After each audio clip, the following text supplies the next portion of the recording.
Please pray with me for a moment. Lord, you challenge us to think in many different ways. So, as you've challenged me this week, may the words that you've given me be yours. Amen. So we're used to the concept that before you cross the road, you should look again before you step out and then move. And I felt very strongly that the theme for today was to think again and then go. So hence the title. So if you keep that in your mind, then that's where it's coming from. So in the story, we hear about Jesus feeding the 5,000. And if you've spent as many years in church as I have, or even substantially less, I'm sure you've heard several sermons about the feeding of the 5,000 and read many stories of it. And they all focus on the miracle of taking the 5 loaves and the 2 fish to feed everyone else. But I want to start with the other stuff around the story. Yes, there's a miracle and we shouldn't forget it. But actually, Jesus was taking some time out. He was focusing on himself. He was looking after his own body, mind and spirit. He withdrew, went to a boat in a solitary place, and probably hoped that everyone would leave him alone because he just needed to be on his own. But that didn't happen. The crowds followed him, and so he went ashore and saw so many people that he had great compassion for them, and he worked. This wasn't something that just, happened by accident.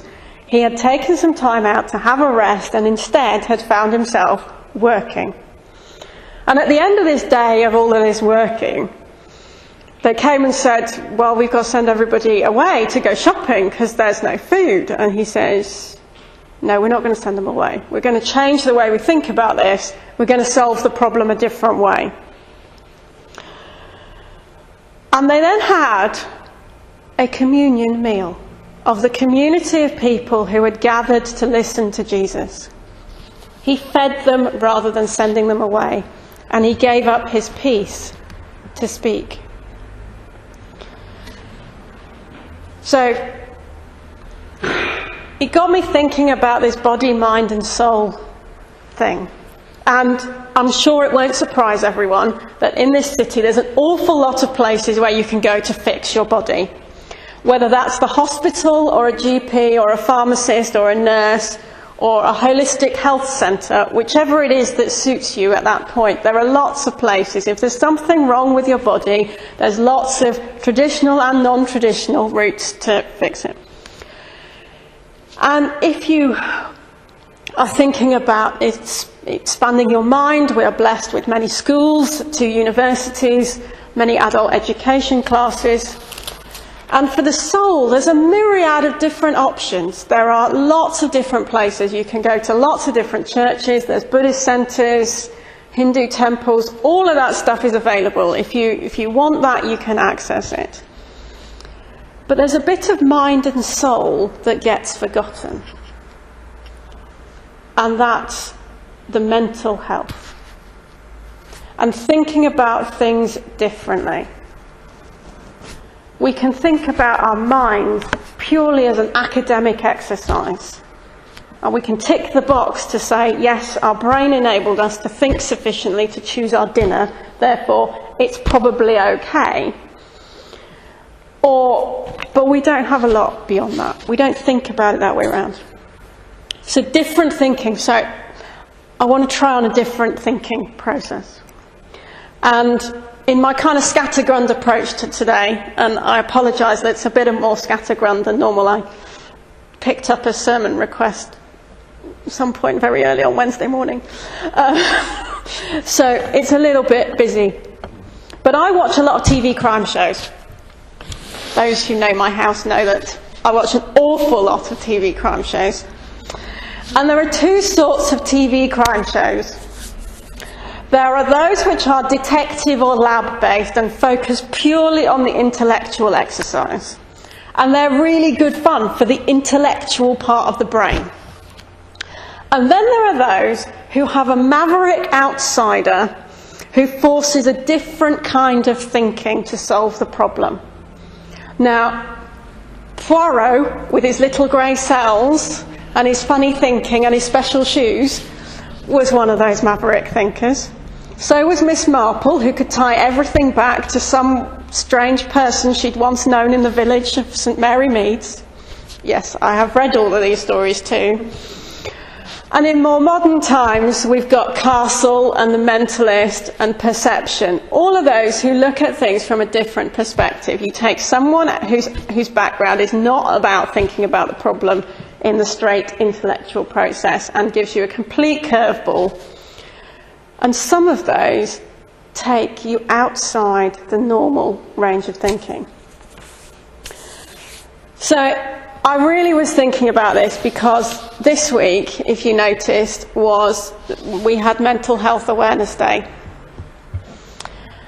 And it really got me thinking about all those people who class themselves as being the 1 in 4 with a mental health problem. And I'm going to tell you a story, and then I'll come back to the point. I had 2 grandfathers. That's not shocking. They both had long-term health conditions.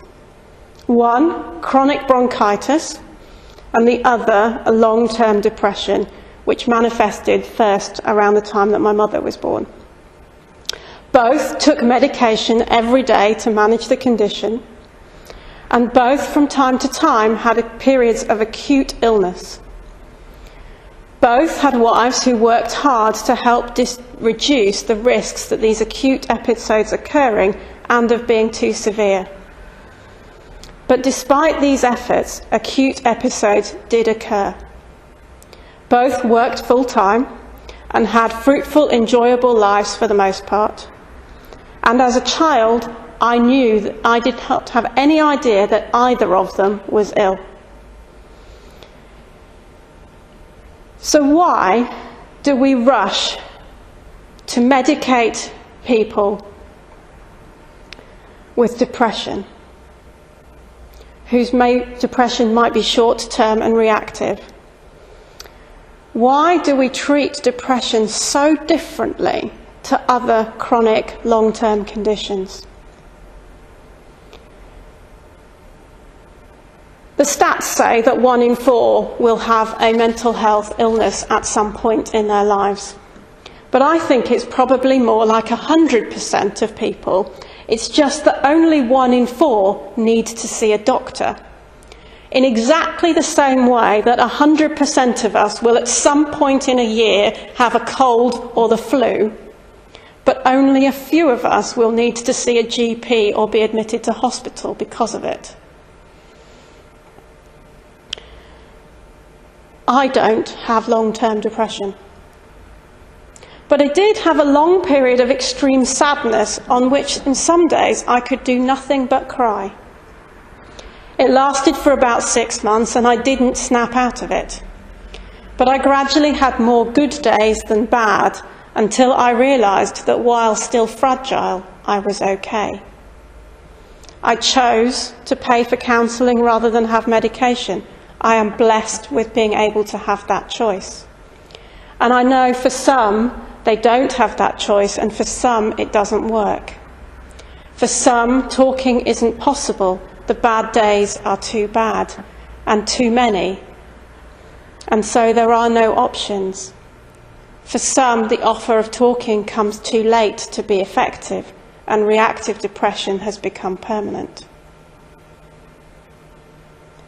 I cannot remember a time when my life was not touched by mental health, the mental health of others or my own. And yet, we don't even think about it. We put it in a box and say it's mental health issues. It's not. It's health.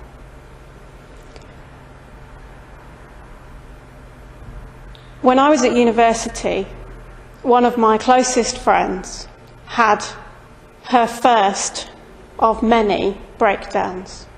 and the last of those took her life 3 years ago. It's an illness. And it's a whole range of illnesses. And we can think one way about it, or we can choose to think outside the box, to find the maverick around who has a different viewpoint and asks us to solve the problem a different way. We can include or we can exclude. We can list people by their symptoms, or we can treat them as whole people. I think that when Jesus got off that boat to heal people, he did it because he had compassion for every person in that crowd.